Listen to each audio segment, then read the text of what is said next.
Hi friends, welcome to our channel. It's me Anita Lakshmi Acharya.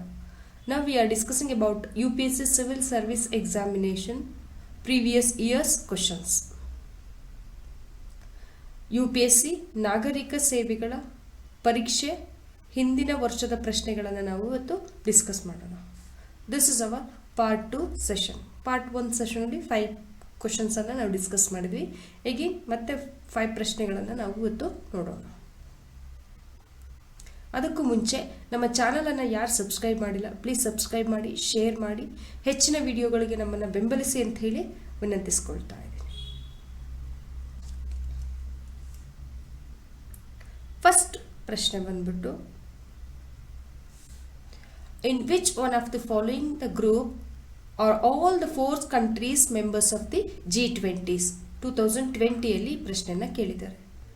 ಈ ಕೆಳಗಿನ ಯಾವ ಗುಂಪಿನಲ್ಲಿ ಎಲ್ಲ 4 ದೇಶಗಳು G20 ಸದಸ್ಯರಾಗಿದ್ದಾರೆ? ಸೊ ಈ ಪ್ರಶ್ನೆ ಬಂದಿದೆ ಅಂದರೆ G20 ಮೇಲೆ ಫೋಕಸ್ ಮಾಡಬೇಕಂತೆ. G20, G7, COP20 ಆ ಥರ ಎಲ್ಲ ಇರುತ್ತಲ್ಲ, ಆ ಏರಿಯಾ ಮೇಲೆ ಫೋಕಸ್ ಮಾಡಬೇಕು ಅಂತ. ಸೊ ಹಾಗಾಗಿ ಅದ್ರ ಮೇಲೆ ಒಂದು ಪ್ರಶ್ನೆ ಕೇಳೋ ಚಾನ್ಸಸ್ ಇರುತ್ತೆ. ಅರ್ಜೆಂಟೈನಾ, ಮೆಕ್ಸಿಕೋ, ದಕ್ಷಿಣ Africa, Turkey, Australia, Canada, Malaysia and New Zealand, Brazil, Iran, Saudi Arabia, Vietnam, Indonesia, Japan, Singapore and South Korea. ಯಾವುದು ಆಪ್ಷನ್ಸ್? Answer is A. ಈ ಗುಂಪಿನ ಎಲ್ಲ 4 ದೇಶಗಳಲ್ಲಿ G20ಯ ಸದಸ್ಯರಾಗಿರುವಂಥದ್ದು Argentina, Mexico, South Africa and Turkey ದೇಶಗಳು G20ಯ ಸದಸ್ಯ ರಾಷ್ಟ್ರಗಳಾಗಿವೆ. ನೀವಿಲ್ಲಿ G20 ಯಾವಾಗ ಫಾರ್ಮ್ ಆಯಿತು, ಯಾವ ದೇಶದಲ್ಲಿ ಈ ಬಾರಿ ಅದು ಮೀಟಿಂಗನ್ನು ಸೇರ್ತು, ಮತ್ತು ಎಷ್ಟು ಸದಸ್ಯ ರಾಷ್ಟ್ರಗಳು ಹೊಸದಾಗಿ ಸೇರ್ಪಡೆಗೊಂಡಿದೆ, ಯಾವ ರಾಷ್ಟ್ರ ಅದರಿಂದ ಹೊರಗೆ ಹೋಗಿದೆ, ಅದನ್ನೆಲ್ಲ ನೀವು ಗಮನಿಸಬೇಕಾಗ್ತದೆ. ಸೊ ಇಲ್ಲಿ 2020ಯಲ್ಲಿ ಈ ಪ್ರಶ್ನೆಯನ್ನು ಕೇಳಿದ್ದಾರೆ. ನೆಕ್ಸ್ಟ್ ಪ್ರಶ್ನೆ, the lowering of bank rate by the Reserve Bank of India leads to 2011ರಲ್ಲಿ ಕೇಳಿರುವಂಥ ಪ್ರಶ್ನೆ. 2011ನಲ್ಲಿ ದ ರಿಸರ್ವ್ ಬ್ಯಾಂಕ್ ಆಫ್ ಇಂಡಿಯಾದಿಂದ ಬ್ಯಾಂಕ್ ದರವನ್ನು ಕಡಿಮೆ ಮಾಡುವುದಕ್ಕೆ ಹೇಗೆ ಕಾರಣವಾಗುತ್ತದೆ ಅನ್ನೋದು ಪ್ರಶ್ನೆ. More liquidity in the market, less liquidity in the market, no change in the liquidity in the market, mobilizations of more deposit by the commercial bank. ಮಾರುಕಟ್ಟೆಯಲ್ಲಿ ಹೆಚ್ಚು ದ್ರವ್ಯತೆಯನ್ನು ಹೊಂದುವುದು, ಮಾರುಕಟ್ಟೆಯಲ್ಲಿ ಕಡಿಮೆ ದ್ರವ್ಯತೆಯನ್ನು ಹೊಂದುವುದು, ದಟ್ ಈಸ್ ಲಿಕ್ವಿಡಿಟಿ. ಮಾರುಕಟ್ಟೆಯಲ್ಲಿ ದ್ರವ್ಯತೆಯಲ್ಲಿ ಯಾವುದೇ ಬದಲಾವಣೆ ಇಲ್ಲದಿರುವುದು, ವಾಣಿಜ್ಯ ಬ್ಯಾಂಕ್ಗಳಿಂದ ಹೆಚ್ಚಿನ ಠೇವಣಿಯನ್ನು ಸಜ್ಜುಗೊಳಿಸುವುದು. So the answer is A.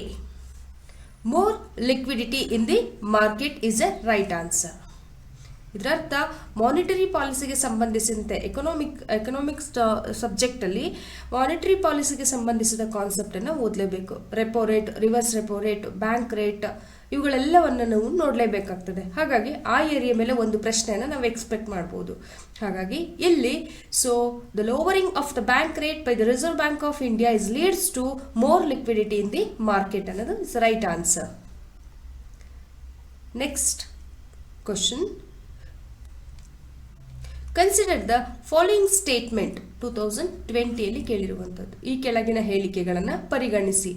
The weightage of food in the consumer price index CPI is higher than the wholesale price index WPI.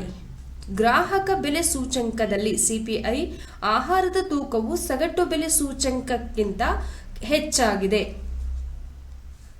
The wholesale price index does not capture the change in the price of service which consumer price index does. Wholesale price index ಸೇವೆಗಳ ಬೆಲೆಗಳಲ್ಲಿನ ಬದಲಾವಣೆಗಳನ್ನು ಸೆರೆ ಹಿಡಿಯುವುದಿಲ್ಲ, ಅದು ಮಾಡುತ್ತದೆ. ಅದು consumer price index ಅನ್ನು ಆ ಕೆಲಸವನ್ನು ಮಾಡುತ್ತದೆ. Reserve Bank of India has now adopted wholesale price index as its a key measure of inflation and to decide on changing the key policy rates.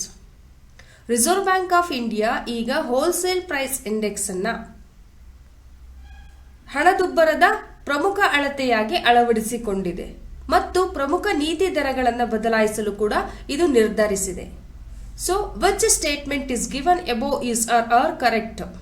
ಮೇಲೆ ನೀಡಿರುವ ಹೇಳಿಕೆಗಳಲ್ಲಿ ಯಾವುದು ಸರಿಯಾಗಿದೆ? The answer is A is a right answer. A means 1 and 2. So the weightage of food in consumer price index CPI is higher than the wholesale price index. ಗ್ರಾಹಕ ಬೆಲೆ ಸೂಚಂಕದಲ್ಲಿ ಆಹಾರದ ತೂಕವು ಸಗಟು ಬೆಲೆ ಸೂಚಂಕಕ್ಕಿಂತ ಹೆಚ್ಚಾಗಿರುತ್ತದೆ.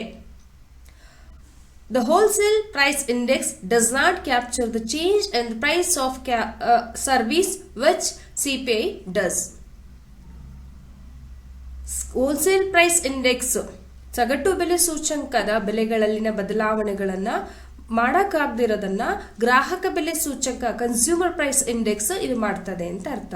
ಸೊ ಹಾಗಾಗಿ ಎಕನಾಮಿಕ್ಸ್ ಕಾನ್ಸೆಪ್ಟ್ ಅಲ್ಲಿ CPI ಮತ್ತು WPIಗೆ ಸಂಬಂಧಿಸಿದ ಕಾನ್ಸೆಪ್ಟ್ ಅನ್ನು ನಾವು ರೆಫರ್ ಮಾಡಲೇಬೇಕಾಗ್ತದೆ. ಅದ್ರ ಮೇಲೆ ಒಂದು ಪ್ರಶ್ನೆಯನ್ನ ಕೇಳಿದ್ದಾರೆ. ಸೊ ಹಾಗಾಗಿ 2020 ಅಲ್ಲಿ ಒಂದು ಪ್ರಶ್ನೆಯನ್ನ ನೋಡಬಹುದು. Next question. If the RBI decide to adopt an expansionist monetary policy, which of the following would it not do? 2020 ಅಲ್ಲಿ ಒಂದು ಪ್ರಶ್ನೆ ಆಗಿದೆ. RBI ವಿಸ್ತರಣಾವಾದಿ ಹಣಕಾಸು ನೀತಿಯನ್ನ ಅಳವಡಿಸಿಕೊಳ್ಳಲು ನಿರ್ಧರಿಸಿದರೆ ಕೆಳಗಿನವುಗಳಲ್ಲಿ ಯಾವುದು ಮಾಡುವುದಿಲ್ಲ? Cut and optimising the statutory liquidity ratio, ಶಾಸನಬದ್ಧ ಲಿಕ್ವಿಡಿಟಿ ಅನುಪಾತವನ್ನ ಕಡಿತಗೊಳಿಸಿ ಆಪ್ಟಿಮೈಸ್ ಮಾಡುವುದು ಅಂದ್ರೆ ಅತ್ಯುತ್ತಮ ಮಾಡುವುದು. Increasing the marginal standing facility rate, marginal standing facility ದರವನ್ನು ಹೆಚ್ಚಿಸುವುದು. Cut the bank rate and repo rate, bank ದರ ಮತ್ತು ರೆಪೋ ದರವನ್ನು ಕಡಿತಗೊಳಿಸುವುದು. Select the correct answer using the code given below, ಕೆಳಗಿನ ಕೋಡನ್ನು ಬಳಸಿ ಸರಿಯಾದ ಉತ್ತರವನ್ನು ಆಯ್ಕೆ ಮಾಡಿ. Which is the right answer? B is the right answer. That is 2. or 2 only. Increasing the marginal standing facility rate. Marginal standing facility ದರವನ್ನು ಹೆಚ್ಚಿಸುವುದು.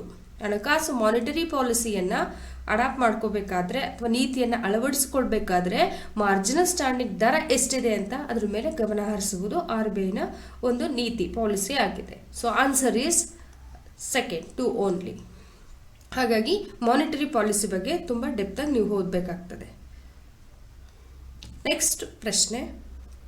With reference to the United Nation conventions on the rights of child consider the following. 2020 ಅಲ್ಲಿ ಕೇಳಿರುವಂಥ ಪ್ರಶ್ನೆ. 2010 ಅಲ್ಲಿ ಮಾನವ ಹಕ್ಕುಗಳ ಮೇಲಿನ ವಿಶ್ವಸಂಸ್ಥೆಯ ಸಮಾವೇಶವನ್ನು ಉಲ್ಲೇಖಿಸಿ. ಈ ಕೆಳಗಿನವುಗಳನ್ನು ಪರಿಗಣಿಸಿ. 2010 ನಲ್ಲಿ ಕೇಳಿರುವಂಥದ್ದು. The right to development, right to expression, right to recreation. ಅಭಿವೃದ್ಧಿಯ ಹಕ್ಕು, ಅಭಿವ್ಯಕ್ತಿಯ ಹಕ್ಕು, ಮನೋರಂಜನೆಯ ಹಕ್ಕು. Which of the above is or the right of the child? ಮೇಲಿನವುಗಳಲ್ಲಿ ಯಾವುದು ಮಗುವಿನ ಹಕ್ಕುಗಳು ಅಂತ. So which is the right answer? Answer is D. That is 1, 2, 3.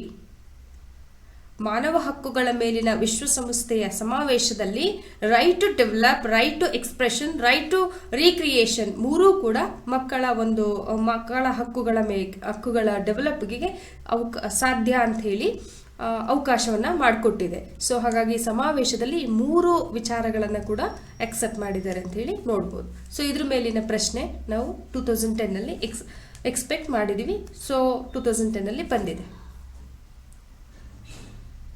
ಹೀಗೆ ನಾವು ಇವತ್ತಿನ 5 ಪ್ರಶ್ನೆಗಳನ್ನು ನೋಡಿದ್ವಿ. ಸೊ ಮುಂದಿನ ಪ್ರಶ್ನೆಗಳನ್ನು ಮುಂದಿನ ಪಾರ್ಟ್ 3 ನೋಡೋಣ.